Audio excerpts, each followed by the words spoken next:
ISS ಅಧಿಕಾರಿ ಅನುರಾಗ್ ತಿವಾರಿ ಅವರ ಅನುಮಾನಾಸ್ಪದ ಸಾವಿಗೆ ಸಂಬಂಧಿಸಿ ರಾಜ್ಯ ಸರ್ಕಾರದ ವಿರುದ್ಧ ವಿನಾಕಾರಣ ಆರೋಪ ಮಾಡಿದ್ದ ಸಂಸದೆ ಶೋಭಾ ಕರಂದ್ಲಾಜೆ ಇದೀಗ ಪಡಿತರ ಚೀಟಿ ಮಾಫಿಯಾ ಎಂಬ ಸುಳ್ಳು ಸುದ್ದಿ ಹರಿಸುವ ಪ್ರಯತ್ನವನ್ನ ಮಾಡ್ತಾ ಇದ್ದಾರೆ.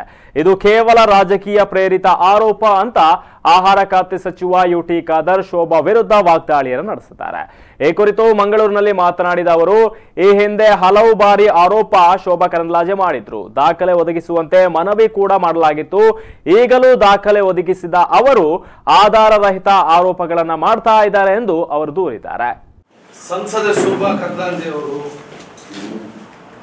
ಯಾವುದೇ ಒಂದು ಆಧಾರವಿಲ್ಲದೆ ರಾಜಕೀಯ ಪ್ರೇರಿತವಾಗಿ ಆಗಿಂದಾಗೆ ಸರ್ಕಾರ ಮತ್ತು ಇಲಾಖೆಯ ಮೇಲೆ ಸುಳ್ಳು ಆರೋಪ ಮಾಡ್ತಾ ಇದ್ದಾರೆ. ಅನುರಾಗ್ ತಿವಾರಿ ಅವರ ನಿಗೂಢ ಸಾವಿನ ಸಂದರ್ಭದಲ್ಲಿ ಬರೇ ಪತ್ರಿಕೆ ಮತ್ತು ಮಾಧ್ಯಮದ ಮುಖಾಂತರ ಮಾತ್ರ ಹಗರಣ ಆಗಿದೆ, ಅದಾಗಬೇಕು ಮಾತಾಡ್ತಿದ್ದವರು ಈಗ ಅದರ ವಿಷಯದಲ್ಲಿ ಇಲ್ಲ. ಏನಾದ್ರು ಇದ್ರೆ ಒಂದು ಬರೆದು ಕೊಡಿ ಅಂತ ಕೂಡ ನಾವು ಕೇಳಿದ್ದೆವು. ಯಾವುದೇ ಒಂದು ವಿಚಾರ ಕುರಿತು ಬರಲಿಲ್ಲ.